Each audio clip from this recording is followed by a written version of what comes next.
Welcome to Out of the Woods, the threat hunting podcast.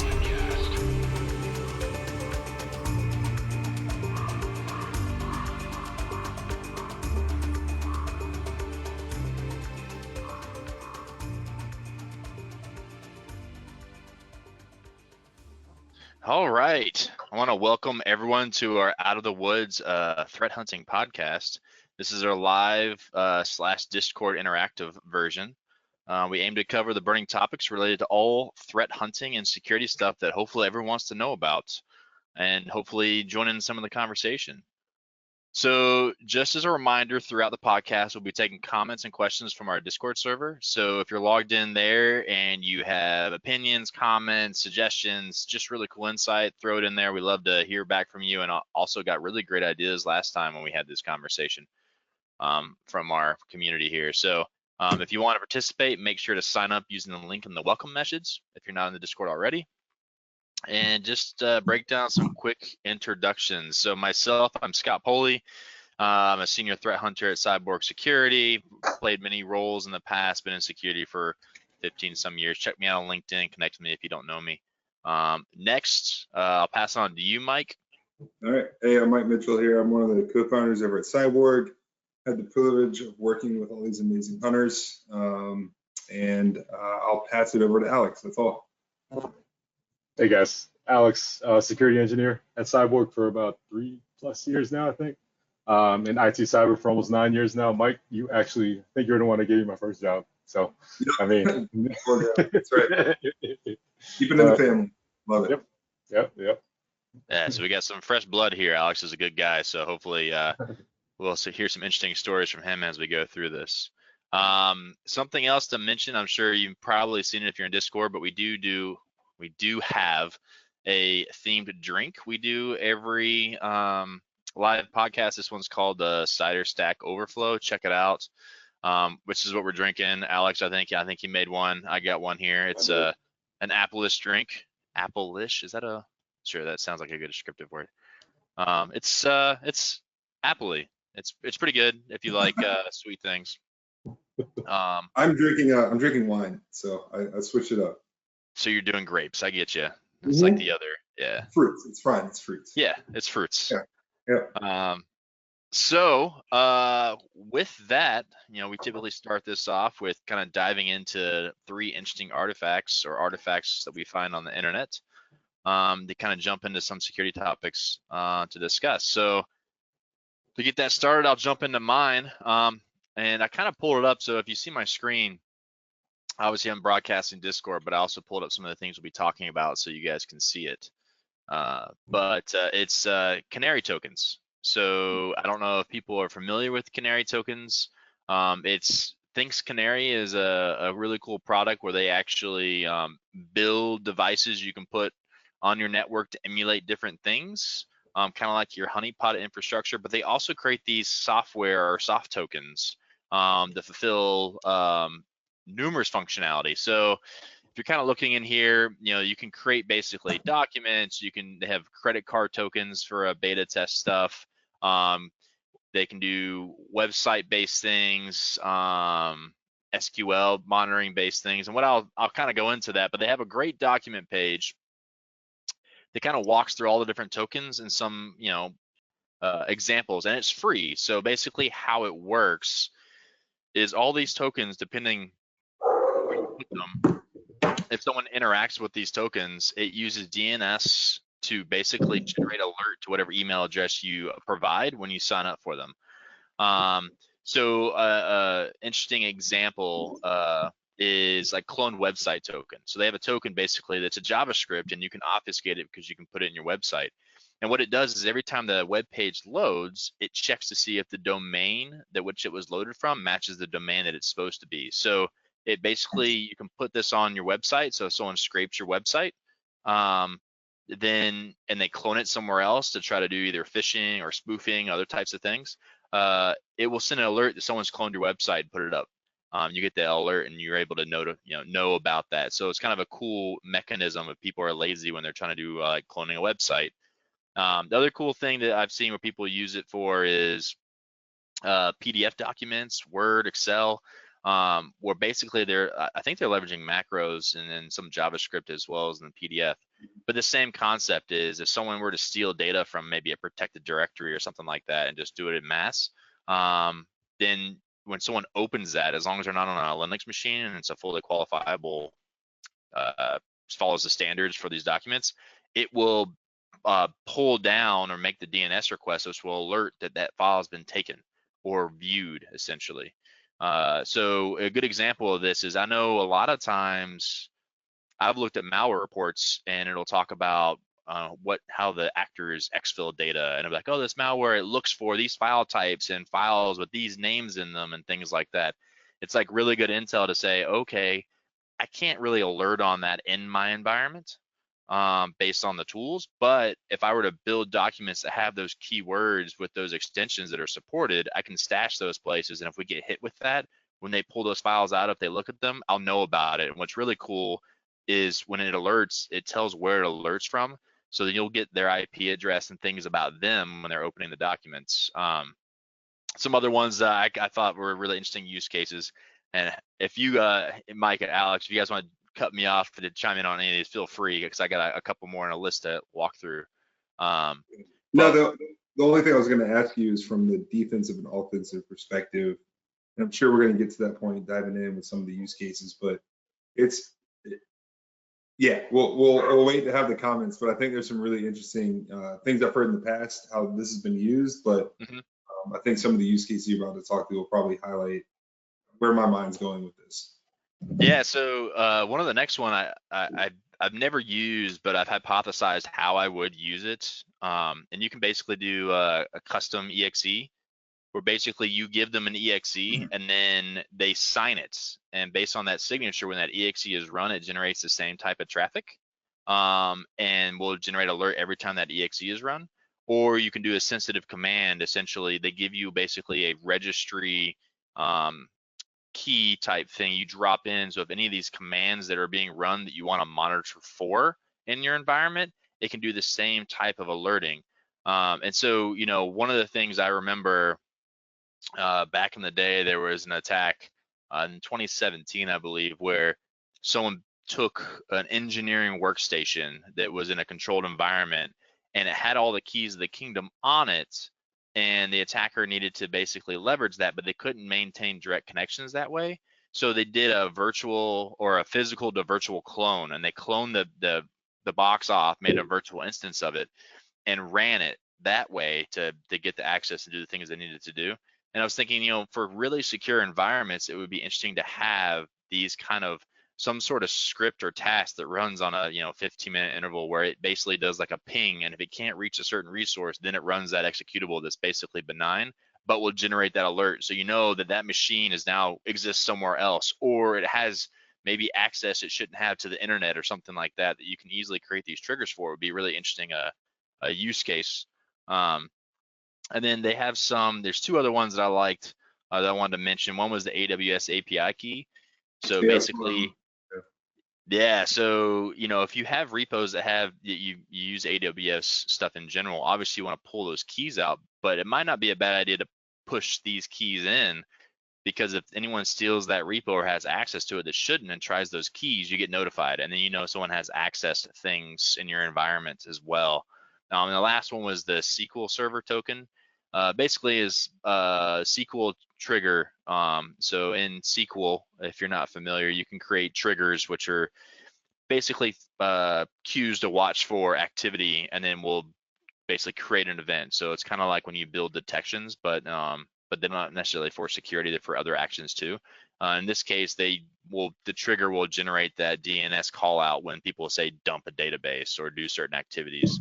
So you can know about that as well. So it's kind of a cool use case for that. But outside of canary tokens, one of the other things that I know people have done in the past is creating and this is outside of canary, right? This is just doing active defense. Creating accounts in your environment that have domain admin privileges that are active, but you put the constraints where there's no hours that account can be used, so it appears active, but it's not usable. And if anyone tries to use that account anywhere, it's suspicious, especially if they're trying to Kerberos against it or they're trying to authenticate against it, all that kind of stuff. So those are some really cool. detections. seen Yeah, that? but No, have you seen that practice in the wild? Because that seems problematic if you have an issue where you need to use that account and you're not within that window, and you have to open it up. And I'm sure there's some controls to open that up. But there is, no, uh, it's a dummy account, so it's not right. one that's ever to be used. So it sits alongside, like it's just a user you add to the Sure. domain admin group as example, and it's Oh, never okay. to be touched. Yeah. Right. There's time constraints, but so from a defensive perspective, these canary tokens, I mean, they can be used maliciously, right, to track people as they move through sites, and I'm guessing the offensive team members could potentially use this as well. So if you're in an org, would you want to set up a monitor or detection against anything with that potential URI associated with it? So you know if you're hitting sites, and other people can pull your traffic and your information, just like pixel tracking and dropping in that like 1x1x PNG or image on a website to pull that information as you're moving through different environments. So from a defensive perspective, would it make sense to kind of track that from an internal perspective to see if any of your employees are getting exposed to these type of actions? I think it might be. I had some experience with it where we used it, the Word token that they have, the MS Word token, dropping into proprietary drives that we wanted to watch over, like kind of like landmines.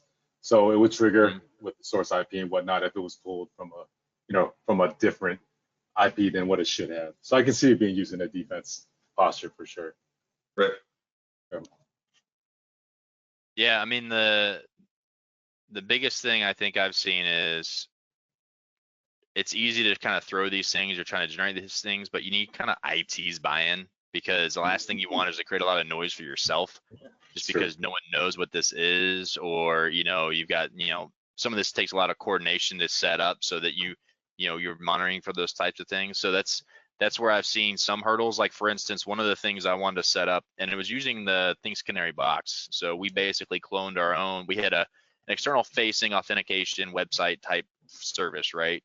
And we just wanted to set up clone of that and call it dev, right? So it looks like, hey, we have an exposed dev box, and basically make it to where people can authenticate. And when people try to authenticate against that, it would pull the credentials back, so you know what credentials are being used. And we didn't need to see them, but we wanted to create a script that would take those credentials and then do a basic authentication task to see if they're legitimate. And if they're legitimate, we'd create the automatic password roll, right?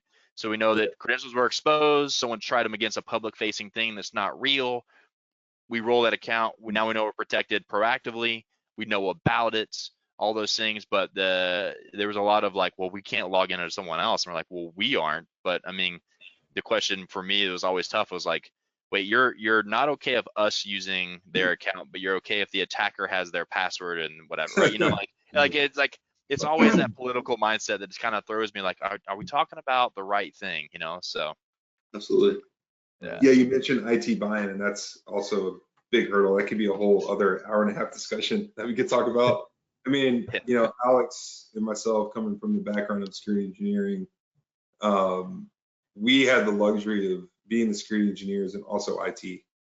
So I think that allowed us to have security posture and not have to have those hurdles of the IT team saying, oh, well, we don't want to turn this on because X, Y, Z. We could just do it. We understood the reason why. There was a really interesting story about, and Scott, I think you know this one. We might have talked about this, but somebody using canary tokens to track malicious actors that had gotten to their environment and then attack them back, which is very problematic and breaks a lot of laws. But that was one of the really interesting use cases. And when I really found out initially about canary tokens, is that they're using it for the offensive perspective to protect themselves, but also kind of like fight back and attack back those potential actors and users, which is not good, right? Right. What's really interesting for me is if you're going to be able to get information from the host, is like, say, steals a file and opens it and things like that. Most attackers use, I combined attackers and actors. I don't know if you heard it. Most attackers, they have proxies and things in front of their key infrastructure, right? So they kind of route things through all that. But what's great is when people steal things, it comes down to like home base. So when you talk about it doing attribution, or trying to understand those types of things, if they beacon back, you have kind of a higher fidelity on like, where is this really originating from, or where is this coming from? Because you're bypassing all that smoke and mirrors because they're opening it on their own workstation if they really had bad operations or SOPs, right? So that's kind of an interesting takeaway. Yep.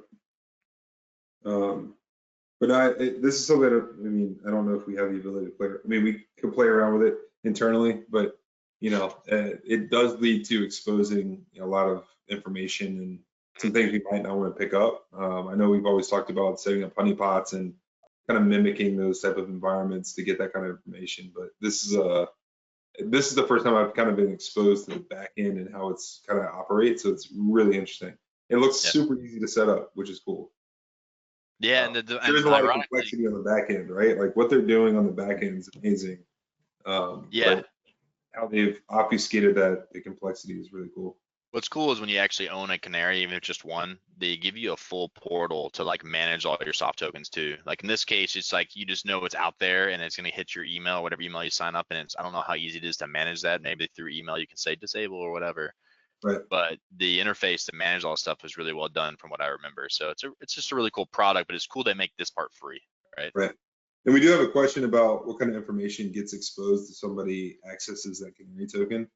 And it's really just about being able to expose the IP address, location, user agents, anything that is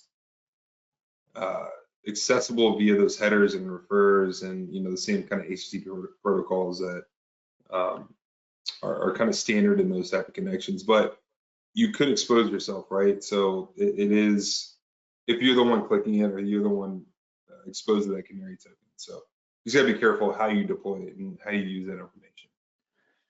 Yeah, and then they, like for instance, they do have some things that are fast or slow, like they have a redirect that kind of redirects to whatever page you want it to. And what's cool about that is the slow one tries to grab as much information from the host as possible, right? So there's more aggressive things versus things that don't really pass as much information. Right, and he did mention SMTP type stuff. I believe one of the examples was dropping this in HTML headers for emails, right, and baking that into graphic emails to pull information. So depending on the kind of infrastructure and where that canary token is embedded, you could pull some interesting information out and how it's used. So, all right, moving on. Yeah, I think Mike, you got the next big hot topic. All right, so this one's been interesting to follow. This one is centered around the MITRE ATT&CK evaluation by MITRE Ingenuity. So this happened, I think the report came out today or yesterday, if I believe.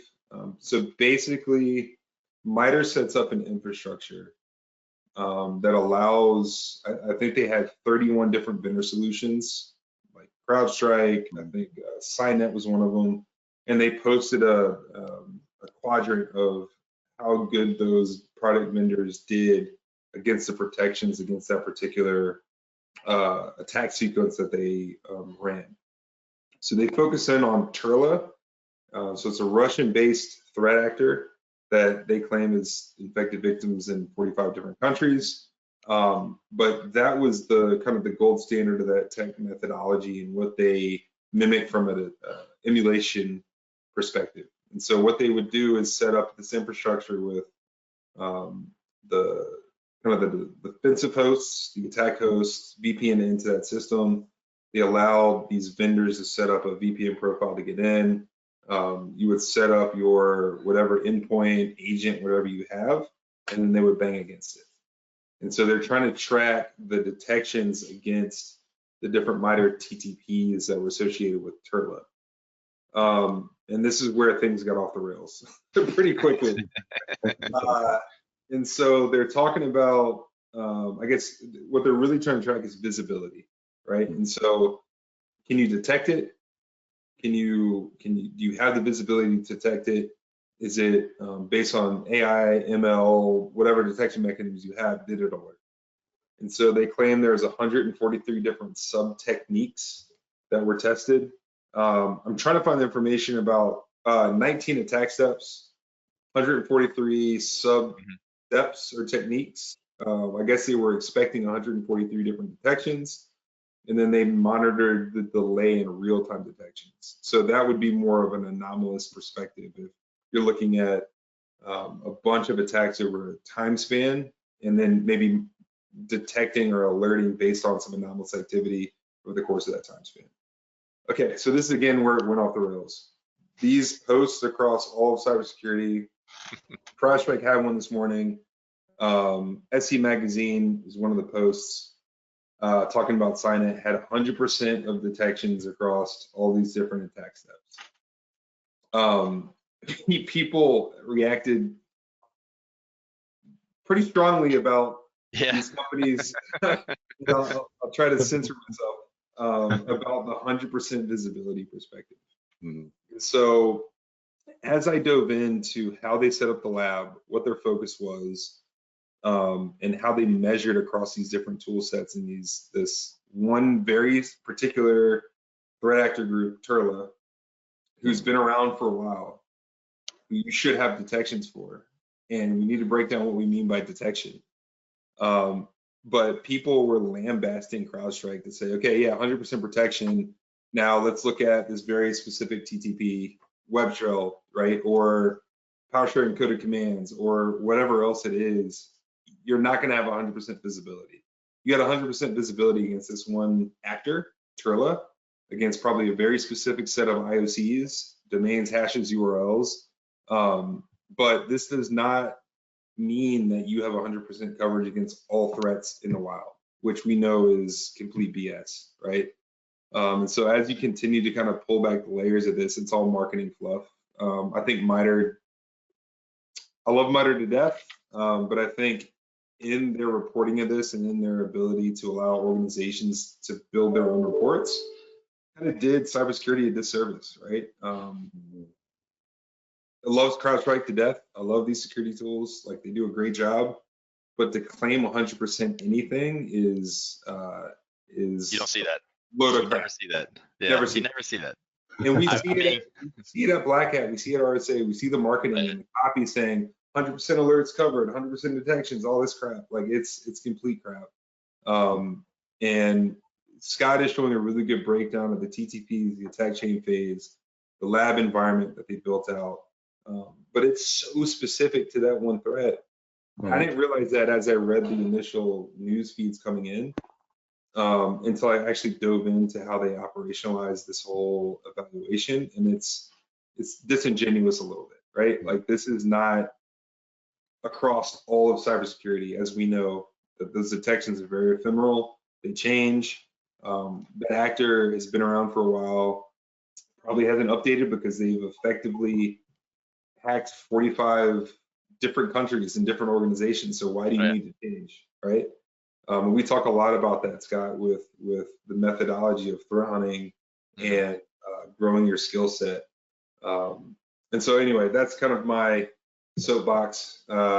Really interesting to see the feedback on LinkedIn. I think people on LinkedIn are starting to get almost to the, protected by the social media, and they're starting to go after these companies and start to talk a lot of crap. Yeah.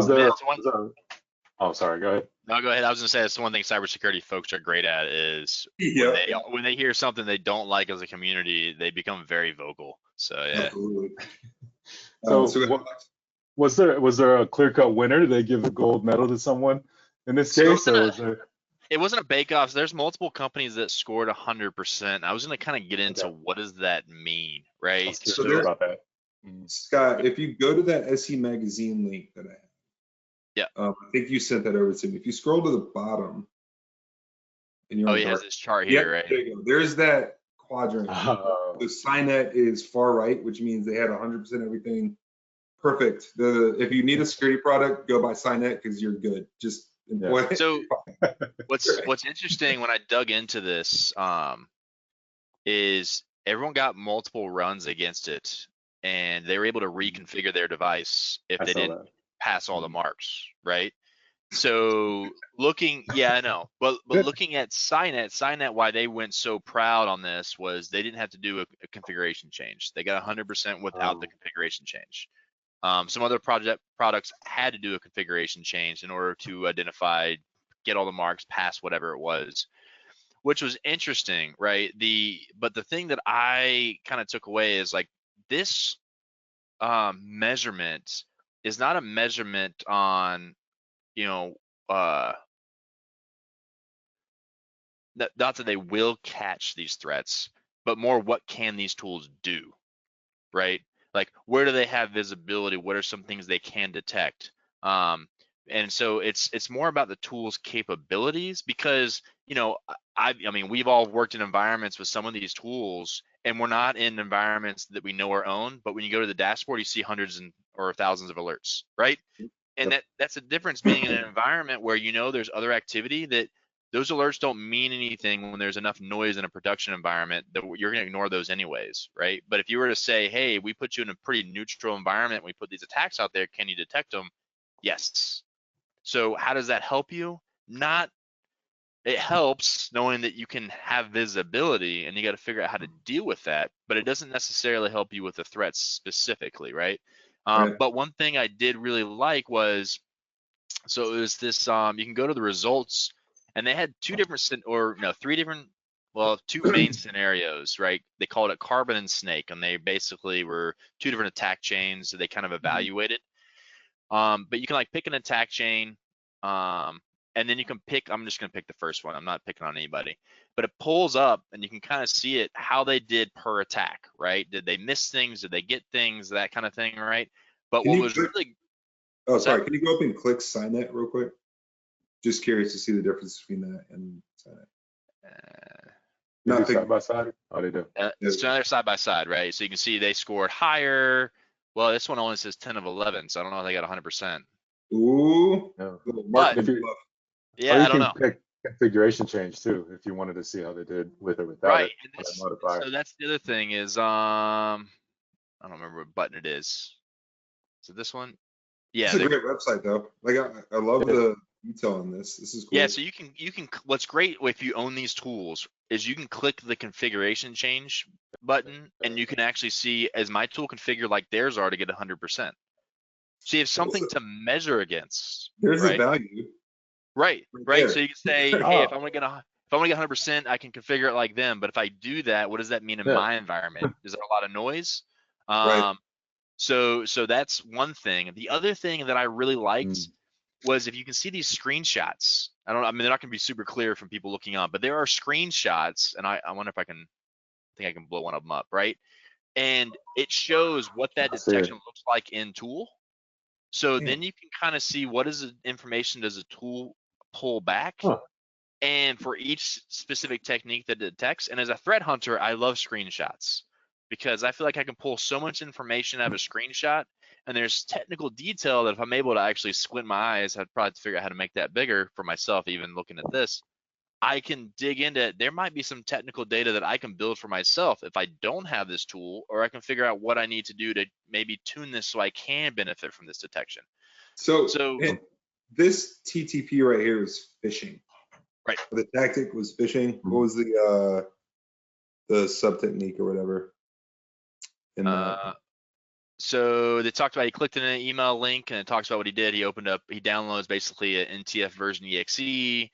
Then he goes into, he executes it manually. Then it's an obfuscated file. So basically it has an embedded installer in the resource section in the file. If we talk about hunting versus detections, where's the difference here, right? So these are around, are they picking up those indicators of compromise based on Turla, based on their TTPs and techniques? Or it's not broad. This is where you're going on a very good point, in which we talk about is, yes, you can build detections for things you want to hunt for, behaviors, but when you do that, you end up with a lot of false positives, because you're pulling on common behaviors shared across environments. So some of these things, user execution, I know that's what that's called, and it talks about executing something from an email. So you might be able to go off of Outlook executing something as a parent process, but how often is that going to happen and be benign, right? So it might be better to hunt for that behavior than it is to say, I want alerts every time Outlook opens a document. might not be great to alert on, right? Right. So in this evaluation, is the detection Outlook opening something else? And were there also thousands of other events? Because here's the problem with this. This was a clean lab without any Really other clean, data. yeah. Right? So there's not other traffic flowing in. There's not users using that platform on a daily basis. And so if they were literally just tracking Outlook opening something else and no traffic was going through that environment, and then that happened, cool, you have a detection, awesome. But if you had that in a financial organization, and then you started to run this process and this evaluation, it's going to blow up your system. That's going to be hundreds of thousands of alerts in that time span. And how do you weed through that? So that's why I feel like this whole evaluation was a little disingenuous, because it was a clean lab, one attack, at least from what I understand from the documentation. And as you know, Alex, we set up labs and environments, and we try to mimic real world activity as much as possible. It's a hard problem to solve at scale, especially when you're talking about this kind of activity. So, I mean, you need that benign data flowing, or else it's going to be, oh, we can detect against Outlook opening something. Because there's no other traffic, we win, right? The good thing is it establishes what kind of visibility some of these tools have, and some of these techniques like Outlook executing something. If that's, I don't even know if that's the real detection behind the scenes, but if that is detection, like great, you can see execution, so you know the tool can do that. But if there was some more advanced technique, you're like, oh, I didn't know that this tool can pick up on these, underlying things that a lot of other tools I didn't know that they can pick up on. So I think people are misusing the information, which is a common thing, right? Especially when you get these reports, they can give you scores like 100%. I think they should have found a different way to score so that you didn't have like this pass fail, because we're all brought up with like, oh, 100% is perfect, and 70 is barely passing, and there's already a way we think about scoring that way. We should have just done something more categorical, or just weighted rates or whatever, good, bad, ugly, I don't know. But so the data is fascinating, and people should really look at the report, but it should not have been leveraged the way it was in social media from the vendors themselves. I mean, yeah, that website's amazing. And to your point, if you go in there and click the tools that you have and run through this and see the screenshots, the TTPs, the information available, the configuration changes, that's amazing, right? But also for tools like, I'm curious on the configuration chain side, because things like a CrowdStrike or an EDR and XDR, typically there's not a lot of configuration changing you need to make for those type of environments, right? Let's pull it up. Let's see. Alex, like if you deploy a CrowdStrike, like you can turn on policy, but typically you want a lot of that on. And it's interesting that you might have configuration change, right? So product description, configuration. Yeah, it's just enable everything. I was gonna say it's everything all. Don't turn off anything. Yeah. Which I don't know from your guys' experience, when you enable everything, is that a good thing in a production environment? Do you run into issues there? Alex, what do you got? I mean, you get a lot of noise. That's for sure.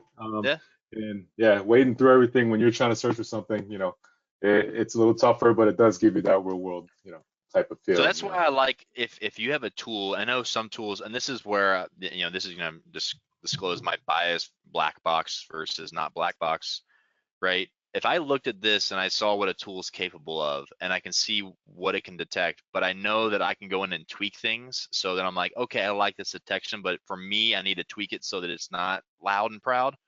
That I can use. But if there's a black box tool that's basically, it's a binary enable, disable, I would hate that capability, because it's like, I really like what this is looking at. I have no way to control it other than just turn it on or off. I'm gonna, if Microsoft is listening, integrate Sysmon. Just integrate it, have some toggles to turn stuff on, please. Because I mean, that's exactly what you're talking about, Scott. Like the ability, and Alex, we deal with this all the time in our lab, to be able to toggle things off and on when you need to. So if there is a new actor that is looking at a registry key, that we find the intelligence ahead of a CrowdStrike putting that in place, because what they do on their back end, you have no control over. You can deploy Sysmon and say, I want to look at these registry keys, right? And you've done it, right, Alex? So you deploy new configurations based on the things we're looking for from a hunting perspective. Yeah. It's easy for us to do. Again, as security engineers in the past, we could do it, but a large org, them just deploying Sysmon is an issue, right? But it gives you that tailoring to be able to turn things off and on to protect yourself and grow that standard visibility document. Basically, you're documenting visibility in real time, right? Right. So Here's another great point that I think you're making me segue to different points, but one of the things that working in the security operations in general and working with management, you get asked the question, what kind of coverage do we have if an attack comes out and things like that? I mean, we like it because we build our own content, so we can say what we can or cannot cover on. But when you have a black box solution, how do you give that answer, right? How do you say, hey, this covers against 9 of the 7 things, 7 of the 9 things, I said that correctly, that this actor does, when you just know that the tool, you're just going off of faith, right? Our tool should catch this because it's really good and we pay a lot of money for it. Like, that's not a good place for a security person to put their name on, and it's not a good place for management to say, well, that sounds good, that's reasonable, right? So that's another problem with these black box type things, is how do you evaluate your tool versus a threat without being able to emulate exactly what they do and test it? Cybersecurity insurance is the problem, and that's again a whole other topic. We're gonna get into the MGM thing later, but I'm curious to see who their insurance provider was. But again, everybody has cybersecurity insurance, I hope. But in that, there was like, hey, do you have an EDR solution installed? Oh, but there's a lot of checkboxes. Yeah. Cool. But that doesn't really define your protection, right? And so you get into, it's a weird space right now, because it's hard to get granular enough to understand that you're protected. You have to kind of go at that high level pie in the sky situation. So, and yeah, it's again, this website's great. I'm not in this article. I think this process is amazing. It's a must-have. Yeah, but what they're doing though is they're alleviating some of the stress of cybersecurity people to evaluate the tools at a POV or POC perspective. I think they're taking away some of the accountability for some of these vendors, right? Like, hey, if you can pass this, then you basically can say we're done, right? Versus saying, no, you're displaying what your tool's capabilities are and what you have to offer and what your tool can kind of just do in general, right? Not that, hey, if you have our tool, we'll stop all threats. So if you go back to that heat map real quick. Which one's the heat map? This one? No, I'm sorry, the SC magazine post. Yeah. So I would actually trust the vendors in that cluster more than the vendors in the upright. Yeah, so like, based on how there's a lot of vendors in that cluster that basically had the same response to this. I wouldn't trust the ones in the upper right, because I feel like that is not. So I like a lot of the vendors in the upper right though, right? As far as like what I could do with them. So like, I mean, that's true. Like, I feel like Cybereason, Palo Alto, Signet. I'm talking like the extreme upper right. I'm talking like that. No, I know. I don't want to name names because I don't want to have biases, but like, there's some cool tool capabilities that I do appreciate that some of these like top dog vendors have. But I mean, every Goliath's got its David, right? So it's just one of those things. Anyway, I don't want to get canceled on this podcast by talking crap about security vendors. So we'll take a step back. We'll pass it over to Alex next. Yeah. Segue. Good segue. Beep that out. So Alex, what do you got for us? Yeah. So what I brought to the table, I found a little interesting. I saw yesterday, I think, or 2 days ago. Stems from an article that Dark Reading posted. It references a blog from Abnormal Security highlighting the impact of generative AI in Nigerian print scams, that everybody gets. Long story short, me, you guys, a lot of the listeners I know, the Nigerian print scam is one where an anonymous email is sent to a victim from a person of Nigerian nobility. being wronged and robbed, the whole spiel. And in it, they're promising to repay the person in a large sum of given financial assistance. So, give me this and I'll give you that type of thing. Sounds kind of crazy, but it's working in some capacity because they're still happening and still being sent out. The majority of people would typically be able to spot the spelling and grammar errors that immediately throw up red flags, like, oh, they spelled my name wrong. Like they call me Alejandra for some reason or something like that. But the article talks about generative AI starting to be used in eliminating those spelling grammar errors and making them more effective to a degree. And in retrospect, the article mentions that there was a researcher, interested what you guys think about this, that said that the errors and red flags that are in it actually serve as a way to getting rid of the people who wouldn't fall for it. And that the true target they have are the gullible people to begin with. So, I mean, it kind of makes sense, but yeah. So my take is it makes sense that they would be using it for their advantage. If it's not their first language or their second language, even, I can see AI filling those gaps and making them more believable. And the question I started going to is, in a general sense, do you think generative AI would be able to make campaigns and malware stuff more effective? Like this simple example. Yeah, I don't know what you guys thought. I think, all right, here's my quick example. I just now kind of ruminating on this. Like, you have an amazing corpus of data on Facebook and LinkedIn about personas, how you think, how you talk, how you act. Instagram's great too. So you imagine if you can scrape every post that a person made on LinkedIn and build a profile against that individual, and then leverage that individual's voice, you could do some things, right? Yeah. Especially via email. Again, if you're not looking specifically at the from address, and they obfuscate that who is actually sending that information, and you can sound like that person in that email. That's the thing that we've seen phishing emails across our 10 years of experience. Yep. And it's always those ones like, hey, I'm the CEO, I need a gift card for $800, go to this place. Like, that's not how that person talks, right? Yeah. But if you get an email that says, hey, and it can talk in that voice because it can have that corpus of data, how they post on LinkedIn or their social kind of personality, that gets scary, right? Yeah, it's exactly what CISO Vince is talking about. Basically saying using LinkedIn is just like your way to build those things. Yeah. Speaking of which, Mike, did you get my $500 gift card that you asked for? I did. It's in the mail. Okay. Yeah. Just checking. Expired.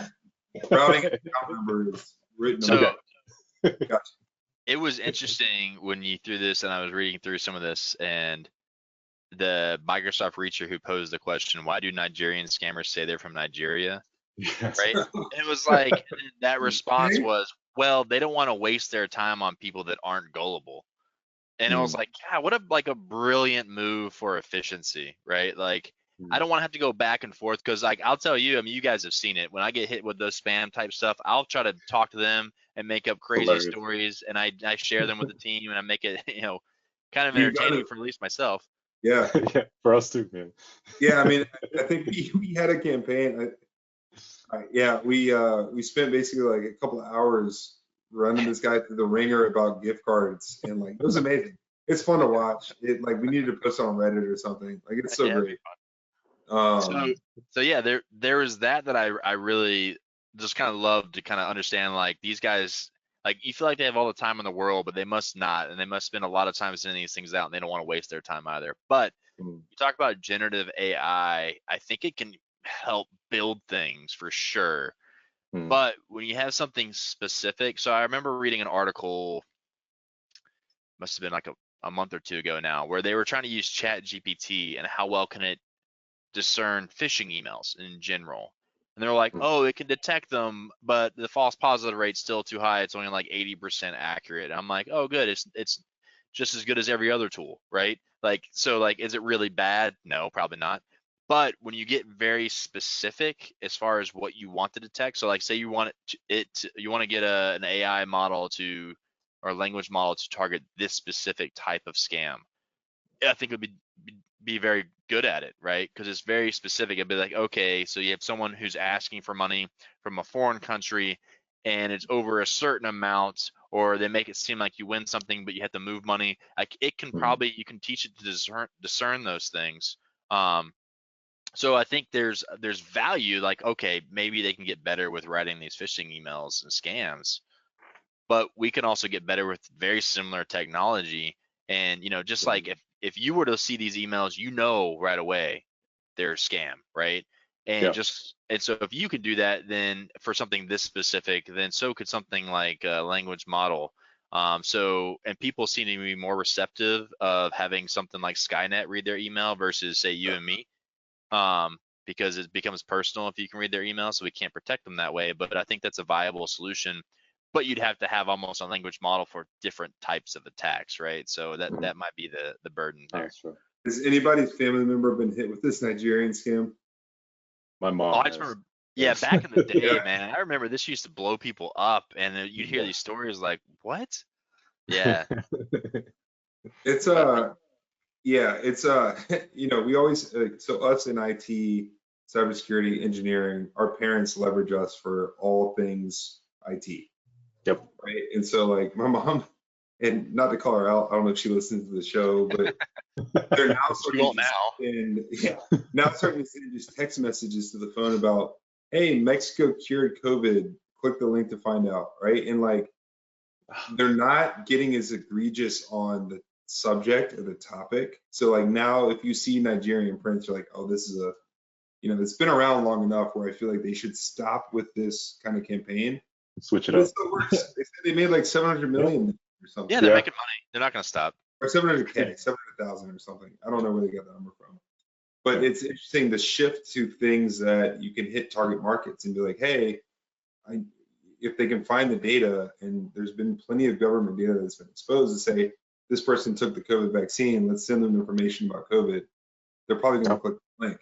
So that's what always interests me is some of the scams that I've seen or know people that like are close to me that have been hit by, like the attacker knew more than just like, I'm going to try to trick you with some generic thing. And an example of this, I saw this happen a lot where, for instance, people are calling parents and grandparents from, you know, impersonating somebody saying, hey, I'm stuck in jail, I need money, I got in trouble, I'm stuck here, whatever. And while that was going on, that person was in the air on a flight. So they can't call that person because they're trapped in like a 3 or 4 hour flight. So there's no way to like verify. Right.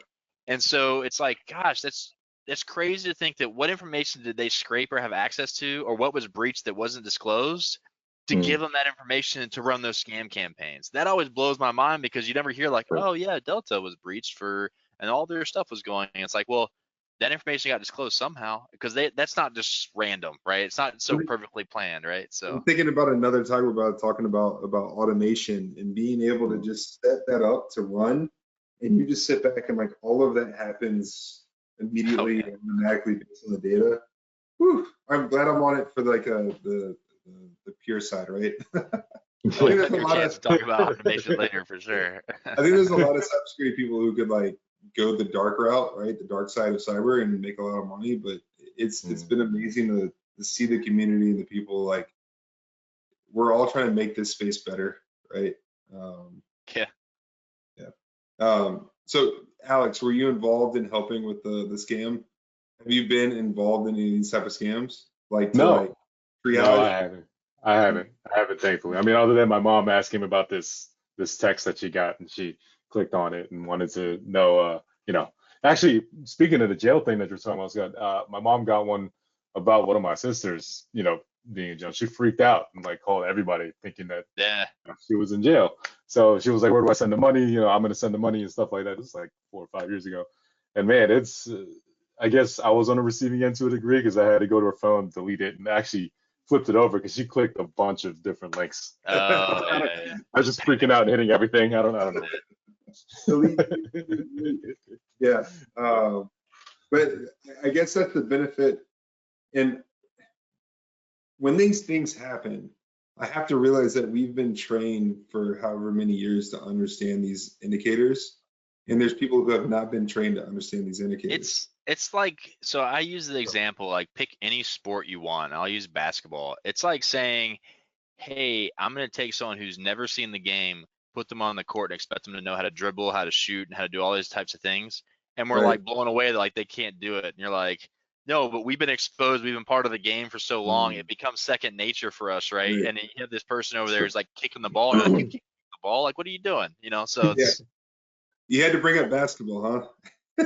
well, yeah, it's just it's the dominant sport where, you know, I reign superior on the team. No big deal, but yeah, Scott, we're gonna run back that game eventually. Oh man, when your health, man. I don't know.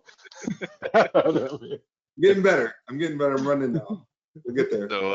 So yeah, so I don't know. Any other things we want to touch on as far as that goes, or we want to jump to some of our discussion topics? Yeah, let's go through the discussions. I think that was great. I mean, we covered down basically an hour of topics. And I think now we're moving into more of just like the high level discussions that we want to talk about. I believe I'm up first. Yeah. Okay. So this topic is centered around patch management, and it's the elephant in the room when we talk about cybersecurity, large organizations, protecting yourself. It's an ugly baby, right? There's IT team, security team, there's a lot of teams involved in this process. And there's a link there, Scott, if you want to post. IBM has a really good breakdown of what patch management means, how it relates to different environments, what it is to patch. And effectively, it's centered around vulnerabilities, bugs, 0 days, anything that can cause unwanted access to a host or a potential vulnerability to a host, and the ability to patch that in a way that does not bring down the business unit that you're in effectively. So at a high level, you want to be able to patch something, correct an issue or a bug without taking down downtime, right? Without affecting that business unit's ability to make money or affect the overall business operations. So that's where it gets tricky, right? So if we talk about large orgs with 5,000 endpoints across different business organizations, there's a Microsoft patch that comes out, typically Patch Tuesdays. Most organizations will wait till like a Thursday or Friday to actually patch the next week in case there's any issues. To roll that out across that large scale is hard to do, to do that often and immediately. To test and validate and to make sure that that patch isn't going to break down infrastructure, to make sure that that user is not going to effectively lose hours of work and time to be able to work. And then to roll that patch back if there's an issue. So all that goes into this concept. It's freaking hard to do. And think about like remote work, managing that on top of it. If something breaks, even harder. Yeah. Right. And I feel for those IT people, those engineers, Alex, we've been in these people's shoes that have to manage these large organizations, roll these patches out. But it is crucial to being able to protect against the things we've been talking about for the past hour, right? Yeah. Long-standing vulnerabilities or bugs, or the 0 day is a different concept, and we can talk about that later. That's an unknown that happens, and you need to be able to react quickly and responsively. But again, you have to be able to trust those environments to be able to roll those things out in a staged manner, dev, test, prod, kind of using the same development methodology that most developers use to be able to test, roll back, QA those tests. It's a beast. And Alex, you've done this for a while. I mean, we worked together at Foreground. We moved on and kind of ran a different team somewhere else. But like your experience with patch management, love it, hate it, indifferent. What do you got? I mean, I love it if everything's working right? And I think the biggest thing is identifying that baseline. I mean, it's great to have that baseline, get everyone to a certain level. But maintaining that baseline is probably the hardest thing in the world. And, priority patching, finding, X, Y, and Z getting patched before others. I'm going to talk about a little bit in automation, but because it helped a lot in this, in this instance. Absolutely. But yeah, I don't know if I said I love it. It's necessary, So I think we're talking about specifically the operating system right now. I'll talk about Windows, there's Linux, Mac OS. Oh man, the third-party stuff is that's even where more it gets tricky. So That's if when I it gets tricky. You're right. Windows, call it 11. Yeah. Now I have compatibility issues across key business software that I might not be able to update, or they haven't updated in time. So there's a weird delta. It gets very tricky. And what's really interesting about this patch management is now that it's starting to get rolled up in the EDR solutions. Yep. Which makes sense because you already have an agent on the host. Let me go ahead and manage that host using that agent, like CrowdStrike has it. I'll call them out, where you don't have to stand up a specific SCCM platform that's a Windows. Well, there's an advantage to that too, because those EDR platforms have visibility to installed software. That you usually have to get third-party solutions to then get that visibility already, right? Unless you have some homegrown, you use some baked-in scripting stuff that you're savvy with, right? Which a lot of people don't build that way. Absolutely. Scott, you've dealt with it, I'm sure. So it's funny, like I've always been, because patching, when you look at a lot of the security protection reporting or whatever, like patching is like one of the top things. If you can't do anything else, patching is one of the most important. That's like they always say, and it's been reported anyways, and it has some ground to it. And it was interesting, I was watching the poll that we pushed out, and for a while there everything was sitting at ones across the board, and I was like, man, everyone kind of feels indifferent about patching, and then it changed, and now most people say they have major challenges, which I feel like that's how a lot of people feel, because it's a complex problem. And this is kind of why I think it's a complex problem for everybody. So I'm not trying to oversimplify it and say that everyone's wrong, because it is a complex problem. But we're trying to solve patching with a single process. And I feel like the bigger the organization, the more they have to say, we can't have this dynamic process based on how assets are categorized and how assets are used and whatever. They try to say, we're going to manage it in this one monolithic way. We're going to make sure everything is all going to hit this baseline. We're all going to do these types of things. And so what ends up happening is you have this one size fits 20% solution, right? We're like, all right, we're really good at patching these things. There's some things that lag behind. We run into some problems, but I think what I've learned, and I've looked at a lot of organizations and a lot of people that talk about their business and how they patch and their success stories, and taking away their success stories and kind of building that into like, hey, if I were to build a program for patching, how can I leverage their success for a piece of my program, not replace my program because apparently theirs works better. And an example, right? So I remember there's one, it's a smaller business, so obviously size and scale, dramatically changes your solution here. But they just kind of gave up on the manual patching process, and they basically said they're going to auto patch every end user system, right? And obviously, I don't think they did it in waves necessarily where they had, but obviously I would probably say, okay, if my organization is big and I'm looking at end user machines, especially Windows kind of made it simple, right? You can't like pick and choose your patches as much anymore. It's like cumulative. How do you go back to? So keep going, but like rolling back that patch if something gets jammed. Well, so and the reason why I say this is because one organization that said they did this, when they calculated the hours that it took to fix an issue versus manually do patching and monitoring for this, they actually realized they saved time fixing the one catastrophic issue a year than they did manually patching everything, throughout the year, right? Which is kind of a weird. I mean, obviously, if something goes down that is your revenue maker, that's not acceptable, right? But when you can identify things you can automatically patch, where you can potentially save that time and only have to address IT resources once every year or 2 years, that actually might be a cost savings that you don't realize because the pain point everyone feels, right? Like no one wants to go through that. And then maybe you come up with not so much the process on how do we manually patch everything, we come up with a process for how do we deal with break fix issues, and maybe you mature that, right? So that was like an idea, right? That's one of the things. And then the other is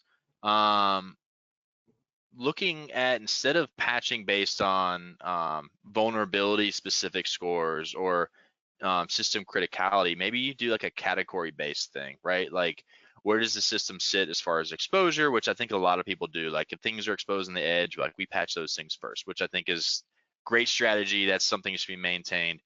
But the classifications could also be like, is the system openly accessible across the network, like any host can get to it?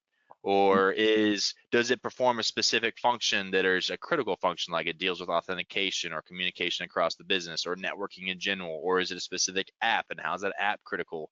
That kind of thing. I think when you start prioritizing and categorizing things like that, that kind of helps in your approach. And I know people build this in the patch management programs in general, but there was a study and it was interesting. And I think it was like the Aurora vulnerability, if I'm remembering it correctly, but basically CISA, they were really proud that they were able to get that whole thing patched based on their visibility of organizations that had things that were vulnerable in 6 months. Or was it 6 months or 6 weeks? Maybe it's 6 months sounds like a long time. Yeah, I think it was. I'm going to say 6 weeks because I think that's more accurate. And it wasn't terrible, but it was kind of like we got to address this major issue that it was like a critical infrastructure thing. Sure. There was one organization that was able to do it within 10 days across the entire organization, and it was a sizable organization.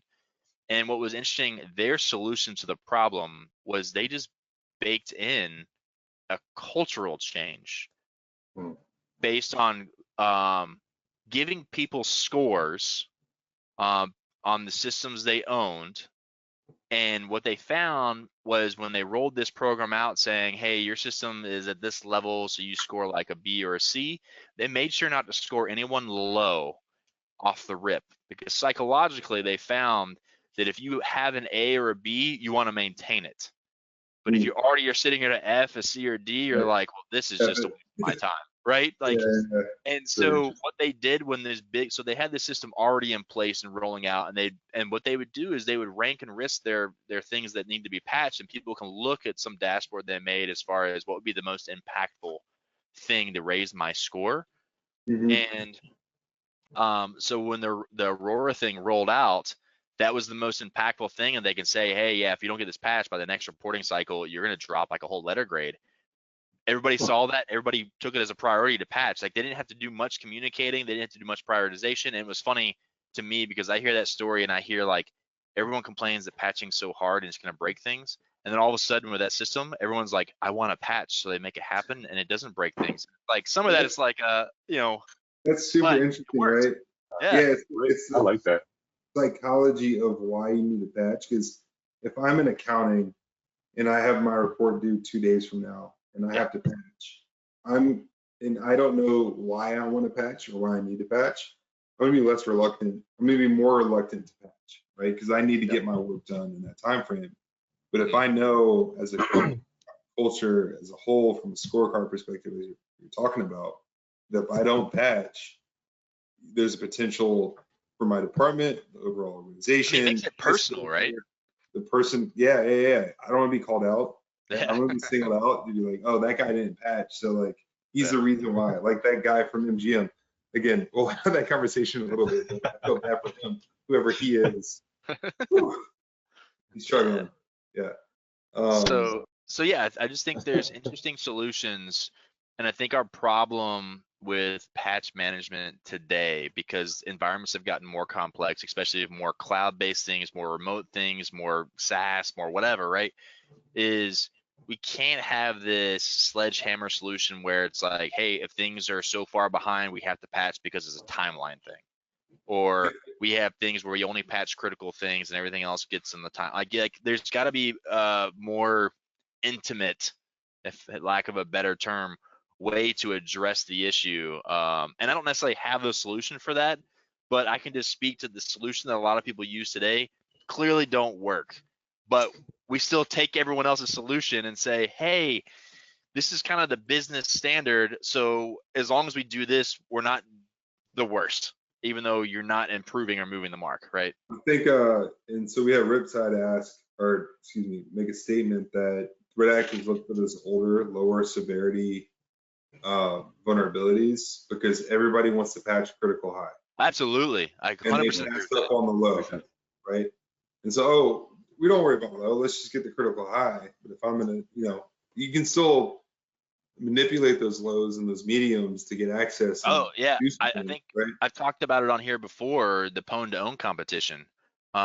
It's it's about breaking out of hypervisors and sandbox web browsers and even devices. And almost every single one of those attacks is using a few mediums and low vulnerabilities in combination, and they're able to achieve what a critical might do, right?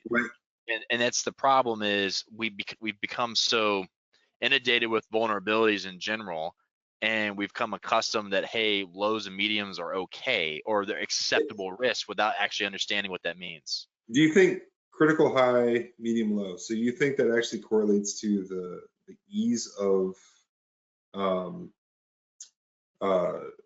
exploitation and the maturity level you need and the severity of exploitation if that were to happen? But like, I feel like the lower scale, medium and low, means you need to understand how to leverage those to effectively utilize those in an environment. So the ease of use might be high, but it still could be critical as far as the exposure if those are actually leveraged. That's another reason why I don't like the CVS scoring, because I think they do a great job categorizing vulnerabilities, but the score really should be down to the organization based on the asset, which takes a lot of time. If you got thousands of assets, how do you risk and rate all those? But like, if you have literally a device, theoretically it's air gapped and it has 1,000 critical vulnerabilities, do you need to patch it, right? Or do you need to spend your time versus something else, right? Like, it's like, that's where organizations need to have a way based on their priorities, their business models, their processes, on what is really important, how we manage that. But also there's the segmentation piece, right? Like, if you're not gonna have time to patch everything, and you're gonna prioritize critical things, you got to make sure things that aren't being maintained can't talk to things that are being maintained, right? Like, there's like that sort of zero trust ideology, which I still don't like the whole zero trust ideology, because if you did true zero trust, everything would break. But you know, like the concept, right? Like, that's where you start getting into that mantra of, hey, how do we control what communicates where and how? So yeah, and I think we do a really good job of that, because I know Alex and I talk about that a lot. We see these vulnerabilities pop, and we're like, all right, so is that system exposed? It's 18 layers deep in a VPN, an infrastructure that has no outside access. Nobody's going to hit it. You know, I remember a couple of years ago, Docker, as that was growing in the space, there was a root remote execution vulnerability. I'm like, yeah, well, if your Docker host is exposed to the internet and they can get access to the host, cool, you can exploit it. But like, you have to do 15 other things to actually exploit that thing underneath. But if I already have root access to the host, I can do a lot of other things than expose Docker, right? Like, it doesn't take into the logic side of the exploitation. It's just the impact and severity, as Shimoni, I think I said that right. Sorry if I butchered that, but you're talking about impact. Yeah. So it's one of those things too. Like, I hate that I'm going to contradict myself a little bit, because almost most of the pen tests I've seen that have been successful, once they get in, is they find that system that has not been maintained and somehow leverage some authentication that is legacy version, so it's dumbed down and they can break credentials, or they can gain access and then leverage who logs into that periodically, and you know jump around, and becomes almost a pivot point or a beachhead in some way. So like, there are issues with leaving things behind. So I think you need to have standards for, like, hey, after so much time, we have to bring the baseline up, like you're talking about, Alex. Like that old mentality, I feel like there is that baseline you have to move, but how you move it, I think, is what people need to work better at, right? What pieces do you move first? I mean, it's a chess game. That's what cybersecurity really is. What pieces should you move to take away that advantage, so that you can still maintain and manage without pulling your hair out and ending up like all of us without hair? So is this the bald podcast? It really is. I just noticed that. I was going to say, you're wearing a hat, Scott. You're not showing off. I did well. I love it. We got to rename this Out of the Woods. It's like the cyber podcast or something. We'll figure it out. We'll workshop it. Yeah. Workshop. Cool. We'll go on the logo. Yeah. I think Alex, you're up. Yeah, it's hot topics. Yeah. So for my topic, I'll be touching on automation, which we've talked about, a decent amount of times already. Favorite word of mine from what I've been doing. So it's been used to, create systems and processes in an environment to take out the heavy lift and manual operations, give it more time to do more important stuff, in general. Use of solutions like, Ansible, Terraform, Puppet too. I think Puppet's one of them, right? Yeah. It's huge in a day-to-day. For example, what Mike was talking about earlier with patch management, that's a huge thing. Building off of that, allowing an administrator to get systems patched, installed, and modifications, getting all that done quickly. A good example is when we first started with, the solution that we use. I had to manually update things to, uninstall, reinstall, do the whole kit and caboodle, what you want to call it, and it was time consuming. So break that down a little bit. So like we run a lab at Cyborg, right, with a number of different hosts, different configurations, different levels of patching. It gets complicated as we're trying to manage tools and hosts and users and all of that, right? So users being me when I complain. Users being me when I'm like, hey, can you do this? I need this. Can you figure this out? Yeah. Snapshots, right? Like all of that. So I guess break down, like not going into detail, but how leveraging automation kind of help with that flow. Well, it helped because the VM environment, like you said, we have so many different machines. And we have specific ones like Windows-based, Linux-based, and with automation, was able to kind of click a button, focus on another task, and it creating that playbook, creating that script, was able to shut down, start it up, modify, shut down, snapshot, all that from a script, and you can customize and kind of put it together.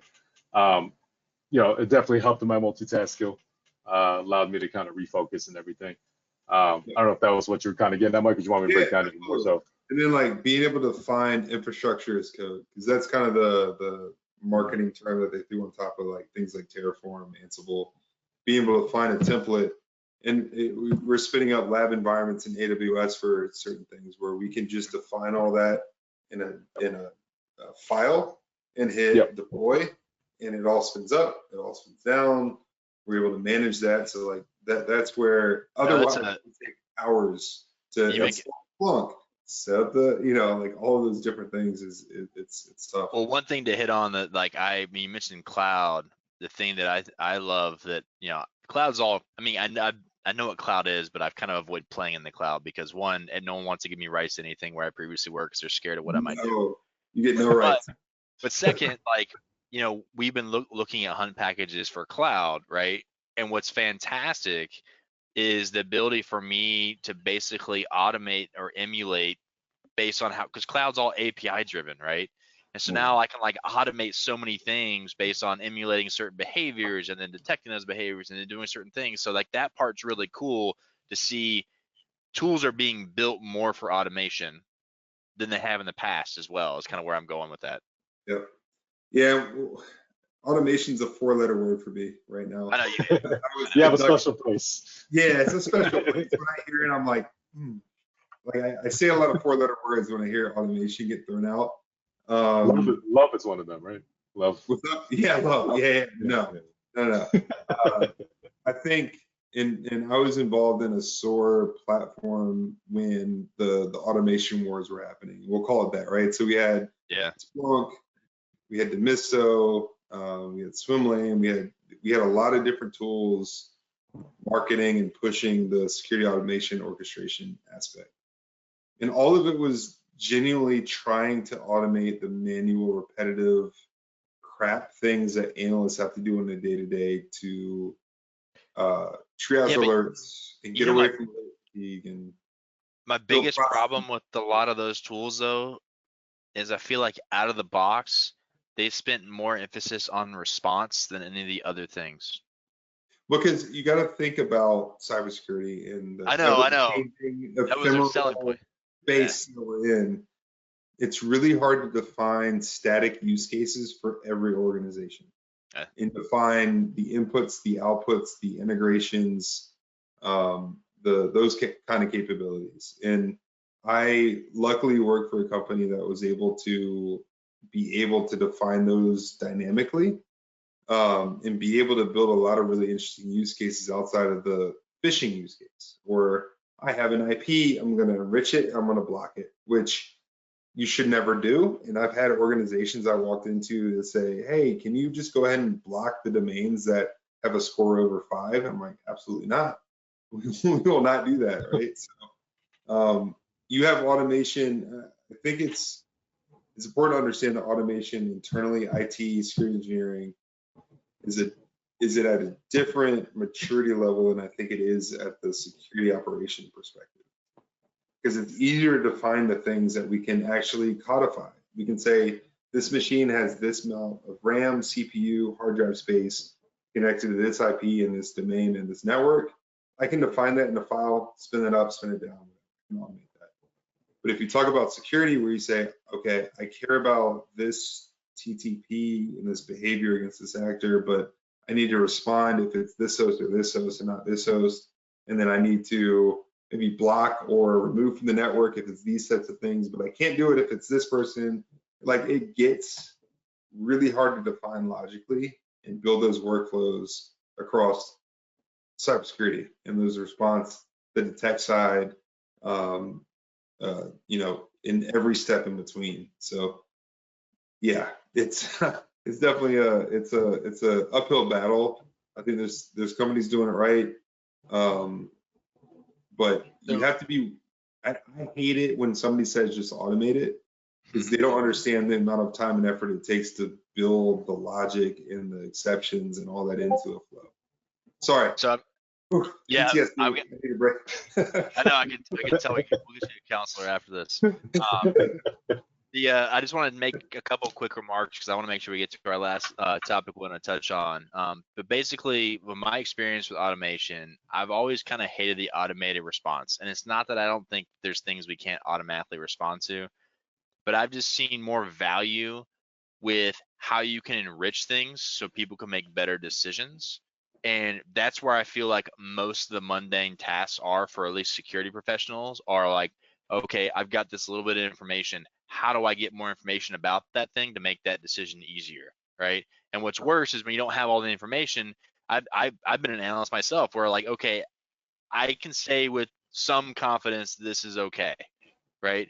Which I always felt bad doing, but I had no information to help me make a better decision. So as you find ways to pull information in and like collect it and automate it, so it's not like a taxing, like I can spend an hour and a half on this and give you a solid answer. That's something you shouldn't, be doing. So that I lean towards how can you use automation to enrich and contextualize and add value. An example, so it's a little bit of story time. I remember we were doing kind of a data study on web traffic, and I had one of my analysts working on it, and I was working closely with him, and we found out that, on a daily basis, per day, we had 8 million proxy logs, right? And we were like, okay, and we really like the enrichment of Alexa, right? If you're familiar with Alexa, they rate basically how popular a site is, and usually if something's really popular, it's less likely malicious, and that's why they have like the 1 million, top 1 million or whatever it is. Yeah. Easy to grab that list, but there is an API you can pay for and get so many enrichments based on cost. By going through the exercise on how much would it cost for us to enrich the domains people are going to, we found out a couple things. One, out of that 8 million logs a day, there are only about 20,000 a day unique domains, which is significant data reduction when you want to then enrich and contextualize something, right? And then not only on that, we also found out that users kind of fall within an Alexa ranking themselves. So like someone might be using the web, and depending on how savvy they are with the internet, they might fall in like the 20,000 range because they're using popular sites. So then you can almost baseline and say, gosh, this person usually has a threshold of 20,000 in their Alexa ranking, and now they flew way out of it. Or if there's some site that has no Alexa ranking, we give it some absurd score. So, that was another thing we had to deal with. But that's where it was really cool with automation to figure out the enrichment of that. And then because, if people are curious about the cost, we're figuring out how much it would cost for us to enrich 8 million logs a day. We came with a process where it cost us about, I think, $7 a day to enrich all of our data at most with Alexa rankings, and be able to use that contextual information to make threat-based decisions and find net new things that we haven't seen before. We didn't put it into production at the time, but a really cool study, right? You guys denied $7 a day to put it into production. Budgetary issues, right? Politics. But the other thing I want to mention is if anyone's not used to doing any automation, one of the tools we use for some threat intel based things, and it's kind of a cool tool. It's called Node-RED. I'll try to throw that in the chat here so people can get to it. But basically, it's kind of graphical, but it lets you, and it runs on a Raspberry Pi for things you want to do for like basic jobs. But you can transform, interact with the APIs. You can create a whole graphical workflow, connect things, and it's kind of easy to build with for the most part. But if there's some really interesting things you want to do with automating, contextualizing data and doing things, you can plug stuff like this. And this is one of those things where we did this project outside of our corporate tooling to be able to pull some things off, because security professionals just get things done. That's why that's how I differentiate between IT professionals. No dig on IT professionals, but yeah, there's another one infrastructure wise called StackStorm that's really cool as well. Is it? Yeah, Very it's cool. they actually have built integrations across a bunch of different tool sets that you can kind of plug in. I know Node-RED is a little bit more of it's the infrastructure to be able to automate, so you're still gonna have to write the inputs, outputs, and the ability to like pass data. This one is a little bit more baked in. But there's really cool opportunities, and I think from an organization, if you can automate the less complex things in a process, do that, right? That's only going to make your life better. And there's a really cool study or a story I think I read, and I'll try to pull up the Reddit article, but somebody had automated just putting it out there if you want to go to the next topic. 1 minute story. Somebody automated his whole morning. So if he didn't get out of bed and turn off his alarm in time, it would email the boss immediately and say he's running late. He'd walk in, like the coffee maker would turn on when he got in and sign on his desk for the 4-minute walk to the coffee maker. And like he had automated his whole workflow. So there are some cool things time back. Anyway, all right, next topic. Boom. All right, so we're going to jump on and we're going to cover this down, the Vegas attack. So I'll kind of introduce this. The biggest thing here is, I really want to talk about what made this such a big headline, what makes it different from everything else, and what are some of the takeaways and things we should be thinking about. And, I've been thinking about this, and it's funny because people get hit with ransomware, unless it's like something that's critical infrastructure, it doesn't really get much traction. And we hear like, oh, big business hit here, and everyone kind of bats their eye like, oh, it sucks. They must have not done something right, and ransomware got them, and we kind of move on. This is interesting to me because, man, did it blow up everywhere. And I think the reason why is it actually, in fact, it impacted people, right? Mm-hmm. People going to Vegas and they want to have a good time and they're like, what the hell? This is ruining my day kind of scenario. And so it has so much more visibility than anything that we would think would be nation driven or government driven or whatever, because it's like in people's face and people can like witness it, post things about it. It's all over the place. So MGM owns most of Vegas now. They've been buying up like they have. Yeah. So I mean, it impacted a lot of Vegas, right? Yeah. So there is that piece that I thought was very interesting, and I'm trying to be brief so we can be, cognizant of time here. But then the other thing was, obviously how this all got kicked off, right? They're basically saying they were seeing a lot of social engineering. We talked about this earlier, and even someone I think made a comment in the Discord about like, yeah, kind of like the Vegas thing when it came to social engineering from LinkedIn. And that was a guy was just trying to reset, or a guy called in the help desk to say, I need things reset, and provided enough information to basically say, hey, yeah, I need this reset. And they did it through Okta, which is kind of like your identity access management tool, which sounds like a great tool. It's not like necessarily Okta's fault. So I hate that, a brand gets thrown out there and then people start, questioning things.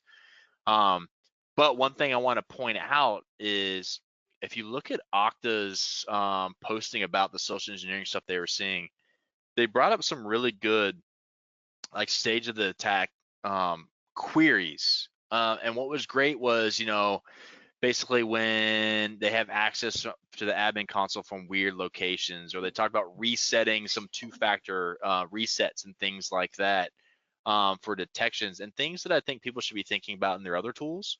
So obviously if you use Okta, it'd be great to be doing some of these things as well. But that was something else I wanted to call out as far as the attack goes, is there are things in data and for these types of solutions that people should be looking for or reporting on or hunting for to help with these types of things that I thought was beneficial. And then the other thing I wanted to touch on was one of the guys. It actually worked with him in a Cyber Shield, but it's Aaron Rosenman, and he's the senior director at Pluralsight,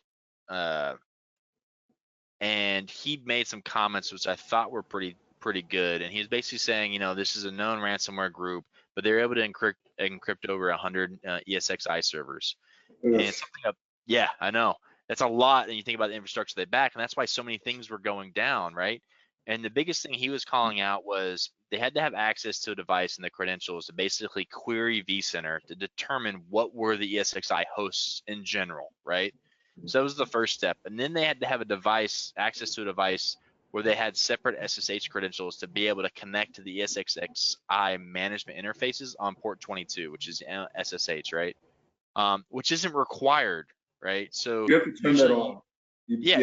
That's an enabled feature that you have to turn on. Right, and you do that for troubleshooting, and you do that for other things, but you don't need to have that active. And this group uses this as a mechanism. So if you take that out of their playbook, they have to figure some other way to attack this or enable it, right?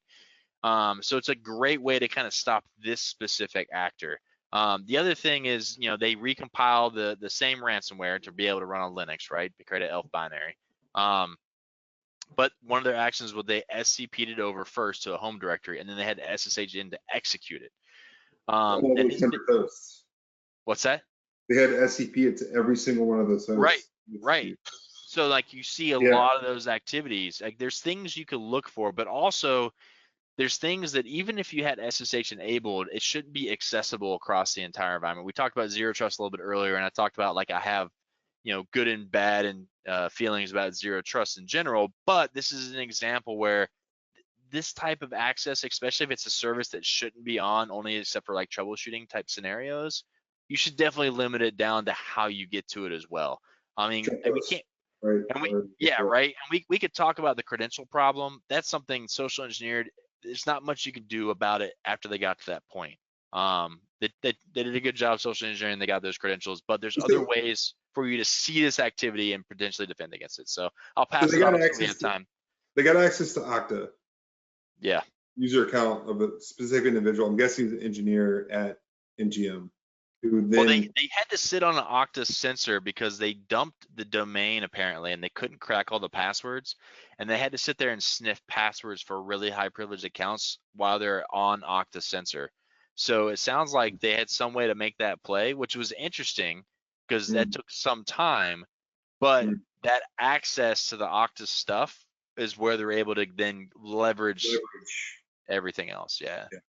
I mean, they missed payroll, which is crazy. Like, you're right, it affected a lot of people. High visibility. You're talking about the gambling industry, sports industry, betting industry. Most of these hacks happen, and it's like Target got hacked and their credit card system got hacked. But like, okay, I'll cut off my credit card. You can respond to that. Yeah. I went to Cosmo's website the other day, all the way down. Right. I was kind of pinging around, looking around. Everything was down. This one's interesting. I think I just saw an article yesterday. They're going to lose $8.4 million a day. Yeah. And that came out the day before today. I saw an article that said everything's back to normal. So I don't know what they did to remediate.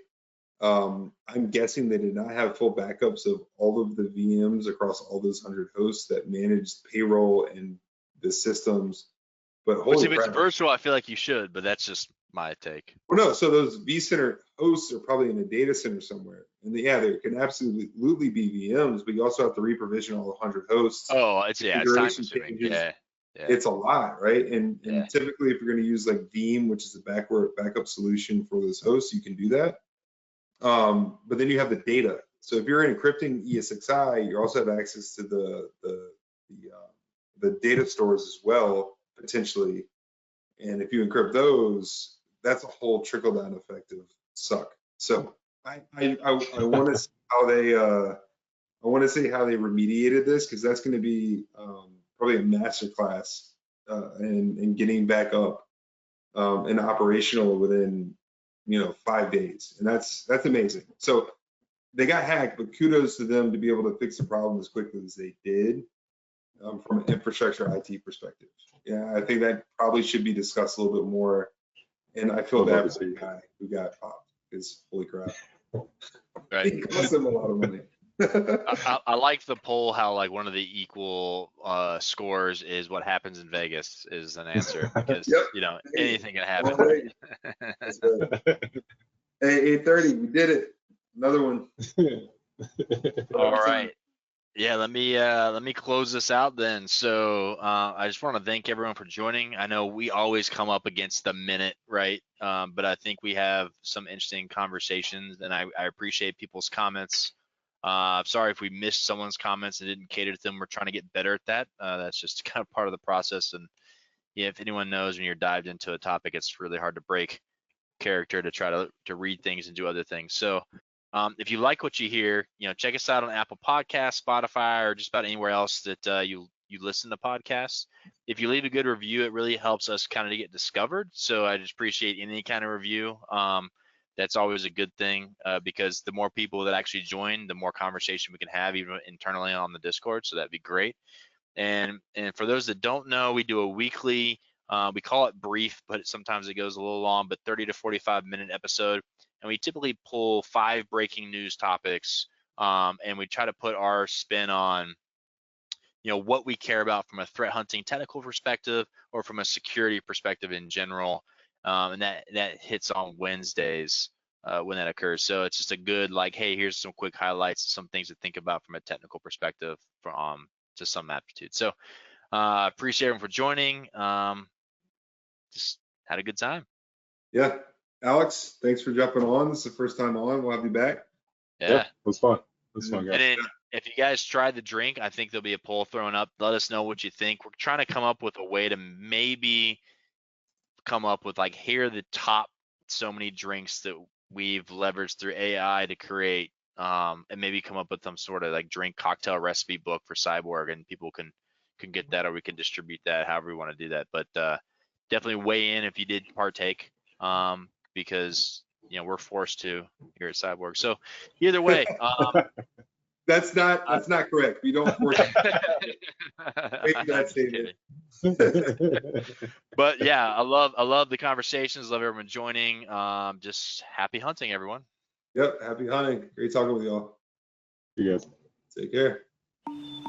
Thanks for listening to the Out of the Woods podcast. Be sure to subscribe wherever you heard this podcast so you never miss an episode. For more information or to connect with Cyborg Security, check us out online at www.cyborgsecurity.com and follow us on social media. We'll see you next time.